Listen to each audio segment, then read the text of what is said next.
क्या आप जानना चाहेंगे कि कैसे एक मोटिवेटेड, अति प्रेरित सिपाही एक हाथी से भी खतरनाक हो सकता है?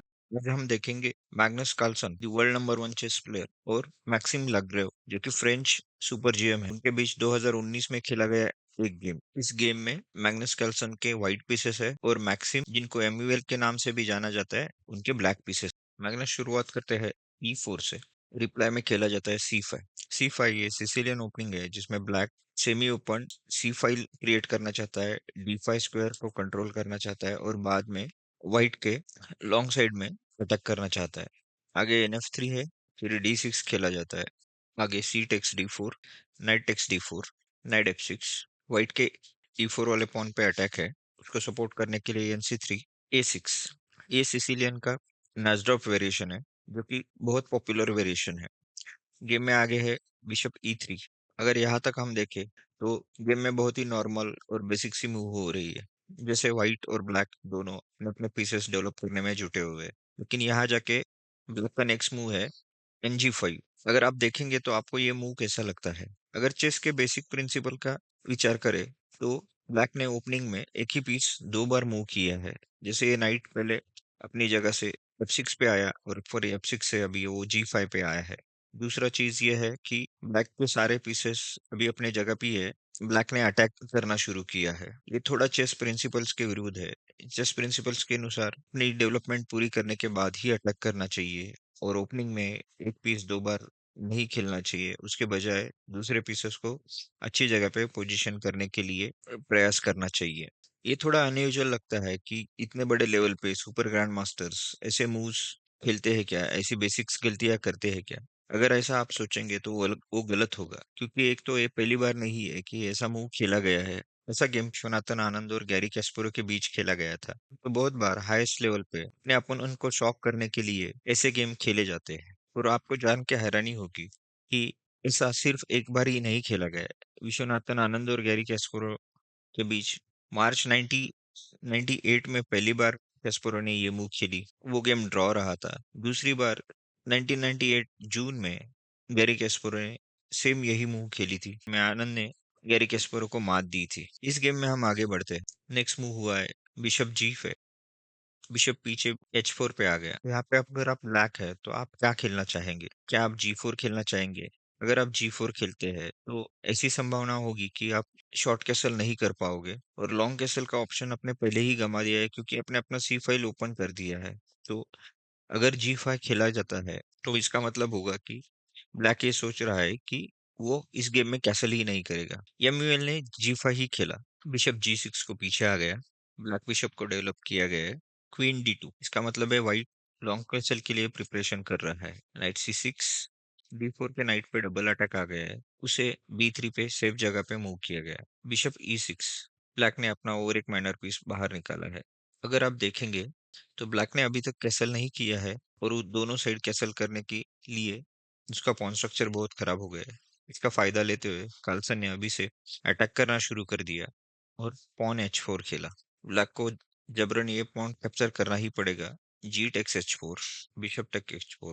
अभी हम देखेंगे तो ब्लैक के माइनर पीसेस पूरी अपनी जगह से बाहर निकल चुके हैं और कैसलिंग करने के मूड में ब्लैक है नहीं। तो ब्लैक यहाँ पे अटैक शुरू कर सकता है और एमयूएल ने B5 खेलते हुए उस अटैक का शुरुआत की। जवाब में केल्सन ने F4 खेला। अभी यहाँ पे दोस्तों एक रेस लगी है कि कौन पहले अटैक करेगा और कौन ये गेम कंट्रोल में लेगा। एमयूएल कंटिन्यू किया B4 से। अगर आप देखेंगे तो ये बिशप अटैकिंग पोजीशन में बैठा है, इसीलिए नाइट A4 यही बेस्ट ऑप्शन है। नॉर्मली जब भी हम खेलेंगे तो हम जब ये पीसेस ए फाइल या एच फाइल पे निकालते हैं तो हमें थोड़ा ध्यान रखना पड़ेगा कि कहीं वो पीस गेम से बाहर ना हो जाए। इस गेम में इस पॉन को बचाने के लिए, B2 पॉन को बचाने के लिए नाइट को A4 जाना फोर्स था। क्वीन C7, लॉन्ग कैसल, रुक B8, किंग B1। अगर एक पॉज लेके ये पोजीशन आप एनालाइज करेंगे तो आपको ध्यान में आएगा कि ब्लैक के पीसेस जो है, जैसे कि white bishop, dark square bishop, रूक, क्वीन, व्हाइट किंग के अटैकिंग डायरेक्शन में स्थिर है और व्हाइट का लाइट स्क्वायर बिशप अभी अपनी जगह पे ही है और A4 का नाइट गेम में आने के लिए उसको जगह है ही नहीं, क्योंकि यहाँ से ये यहाँ नहीं आ सकता, यहाँ से ये यहाँ नहीं आ सकता, यहाँ से यहाँ नहीं जा सकता। तो at this point of time ये गेम ब्लैक के लिए खेलना थोड़ा आसान है। आगे एमयूएल ने नाइट ए5 खेला। कार्लसन ने तुरंत ही वो नाइट को कैप्चर किया। क्वीन टेक्स ए4। ये नाइट अंडर अटैक है तो बी3। बी3 खेलने से क्या हुआ है, इस नाइट को सपोर्ट भी हुआ है और ये नाइट अभी गेम में आ सकता है। ब्लैक का क्वीन यहाँ यहाँ बैठ के कुछ ज्यादा कर नहीं सकता था, इसलिए उसने एक ओपन फाइल पे अटैक बनाने के लिए क्वीन को अच्छे पोजीशन पे स्थिर किया। अगर इस पोजीशन पे आप व्हाइट से खेल रहे हो तो आपका नेक्स्ट मूव क्या हो सकता है? ए6 का जो पॉन जो हैंगिंग है, क्या वो आप बिशप से कैप्चर करना पसंद करेंगे? आपके गेम में ऐसे सिचुएशंस आएंगे जब आपको आपको पीसेस पोजीशंस इन दोनों का ध्यान रखना होगा। अगर हम देखेंगे तो इस एक पॉन के बजाय हम ये पूरा ओपन फाइल ब्लैक को दे सकते हैं, जिससे उसको अटैक बनाने में आसानी हो सकती है। तो ऐसे सिचुएशन में गेम के सिचुएशन पे डिपेंड है और आपके अप्रोच पे डिपेंड है कि ऐसा फ्री पॉन आपको लेना चाहिए या नहीं। गेम ने मैग्नस ने कंटिन्यू किया है बिशप ई2। ये नाइट जिसको व्हाइट बिशप ई6 से सपोर्ट कर रहा है, इस पॉन को आगे बढ़ाएंगे, उसका सपोर्ट निकालेंगे और बाद में इसको कैप्चर कर देंगे। ये छोटा सा ट्रैप है जो कि एमयूएल को समझ में आ गया और उन्होंने h5 करके इस पॉन को सेव कर लिया। मैग्नस ने अपना आइडिया कंटिन्यू किया और f5 खेला। बिशप को पीछे जाना पड़ा। बिशप टेक्स जी4, पॉन टेक्स जी4। यहाँ पे अगर आप व्हाइट है तो आप व्हाइट के लिए बेस्ट मूव फाइंड कर पाएंगे। अगर आपका मूव क्वीन जी5 है तो आप बिल्कुल मैग्नस कार्लसन की तरह खेले हैं। इस मूव में दोहरा अटैक है। जी7 का बिशप अंडर अटैक है और ये मीटिंग नेट भी है। इस पोजीशन में बेस्ट मूव है बिशप f6। देखते हैं एमयूएल ने क्या खेला है। उन्होंने बिशप f6 ही खेला है। Queen takes जी4। h4 का बिशप अभी भी सेफ है क्योंकि इस पे दो ही अटैक है और उसको दो सपोर्ट है। हमेशा याद रखिए एक ट्रिक है जो आपका कैलकुलेशन का समय बचाएंगे। जो भी अपना अपोनेंट का पीस कैप्चर करना चाहता है उसका जितना भी सपोर्ट है उससे ज्यादा अटैक होना चाहिए। का मतलब इस बिशप पे अभी एक और दो दो ही अटैक है और उसी को दो सपोर्ट है। अगर इस सिचुएशन में ब्लैक कैप्चर करता है तो उसका मटेरियल लूज होगा। एमयूएल ने कंटिन्यू किया बिशप टेक्स नाइट। मैग्नस आगे बढ़े हैं बिशप टेक्स f6 से। इससे क्या हुआ है, रुक पे अटैक भी बना है तो रुक टेक्स रुक मारना फोर्स हो गया।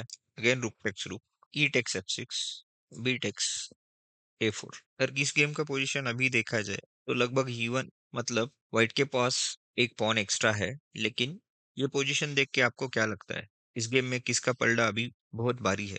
मुझे तो लगता है कि ये गेम अभी इवन पोजीशन में है। ब्लैक के पास अगर एक पॉन कम भी है फिर भी यहाँ से विन निकालना व्हाइट के लिए बहुत ही चैलेंजिंग है। अभी यहाँ से निर्भर करेगा गेम में लॉन्ग टर्म प्लानिंग किसका अच्छा होगा, वही बताएगा कि एंड गेम में कौन जीतेगा। एमयूएल कंटिन्यू करते हैं किंग ई7 से क्वीन f3, रुक c8। अगर यहाँ पे देखा जाए तो ब्लैक के दो अटैक आ गए हैं और व्हाइट का एक ही सपोर्ट है, तो ये पॉन को सपोर्ट देने के लिए क्वीन d3, a5, b5 के पॉन को सपोर्ट किया गया तो रुक d1।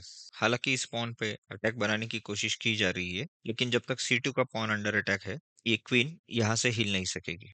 Emil continues with रुक g8। अभी g2 का पॉन हैंगिंग है, उसको बचाने के लिए क्वीन e2, रुक g3। अगर आप बारीकी से देखें तो रुक g3 खेलने में एमुएल का क्या इरादा होगा, आगे के कुछ ही मूव्स में पता चलेगा कि उनका प्लान क्या है। क्वीन f2, रुक पे अटैक बनाया गया। रुक a3।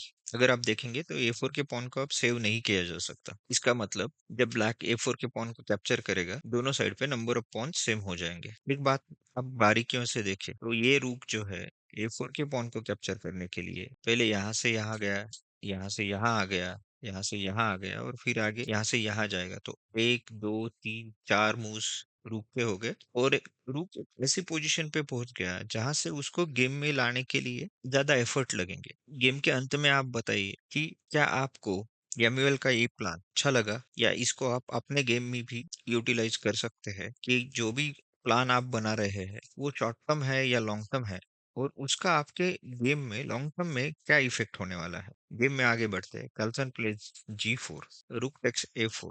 अभी यहाँ पे नंबर ऑफ पॉइंट सेम हो गए हैं लेकिन एक खतरनाक हाथी जो कि गेम में एक मजबूत पीस माना जाता है वो एक ऐसे स्क्वायर पे जाके बैठा है जिसको अभी सिर्फ एक ही स्क्वायर का मोबिलिटी है। देखते हैं कार्लसन इस पोजीशन का एडवांटेज ले सकते हैं क्या। कार्लसन ने जी4 खेला है और अगर आप देखेंगे इस पॉन को कोई सपोर्ट नहीं है, मतलब कार्लसन एक पॉन अभी अभी खो चुके हैं जो कि ए4 पे था और कार्लसन ने दूसरा पॉन सैक्रिफाइस कर दिया है। क्या इसका लॉन्ग टर्म एडवांटेज कार्लसन को मिल पाएगा? गेम में आगे देखते हैं। F takes G4, F6 check. अभी यहाँ पे एक छोटी सी गलती हो सकती है। अगर गलती से किंग E6 पे जाता है तो क्वीन F5 खेल के किंग को चेकमेट किया जा सकता है। गेम में किंग E8 खेला गया है। इस पॉन को थोड़ा बारीकी से देखिए। ये जो आइडिया है पॉन को F6 पे पोजीशन करने की, को आपके गेम में भी उपयोगी हो सकती है, क्योंकि ये पॉन किंग को यहाँ पे रिस्ट्रिक्ट कर रहा है और एक आर्टिफिशियल बैकरैंक मेट क्रिएट करने के लिए F6 पॉन का उपयोग किया जा सकता है।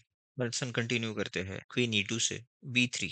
देखिए, इस रुक को एक्टिवेट करने के लिए एक पॉन फिर सैक्रिफाइस करना पड़ा। 8x B3, रुक B4, क्योंकि वो एक ही जगह है जो बची है रुक के लिए। E5, कार्लसन ने और एक पॉन आगे पुश कर दिया है अटैक करने के लिए। डी टेक्स E5, रुक D5, रुक D5 से E5 के पॉन पे डबल अटैक बनाया। अब इस पॉन को सेव नहीं किया जा सकता क्योंकि इस पे 2 अटैक आए हैं और उसको एक ही सपोर्ट है और दूसरा सपोर्ट लाया नहीं जा सकता। तो जैसे कि हमने पहले डिस्कस किया, मारने वाले के 2 अटैक है और एक ही सपोर्ट है। इसका मतलब अटैक एक से ज्यादा है तो ये पॉन कैप्चर ही हो जाएगा। अगर ये पॉन कैप्चर होता है तो किंग को चेक आ जाएगा, जहां से वो किंग F8 पे जा सकता है और उसके बाद में रुक से चेकमेट हो जाएगा। ये देखते हुए एमयूएल ने पहले ही किंग को F8 पे मूव कर दिया। तो कार्लसन ने पॉन को मारने की जल्दबाजी ना करते हुए क्वीन H5 खेला। अभी ये मेटिंग थ्रेट है, यहाँ से अगर चेक आ जाता है तो चेकमेट हो जाएगा। अगर आप ब्लैक है तो ये गेम सेव करने के लिए यहाँ पे बेस्ट मूव कौन सी खेल सकते हैं?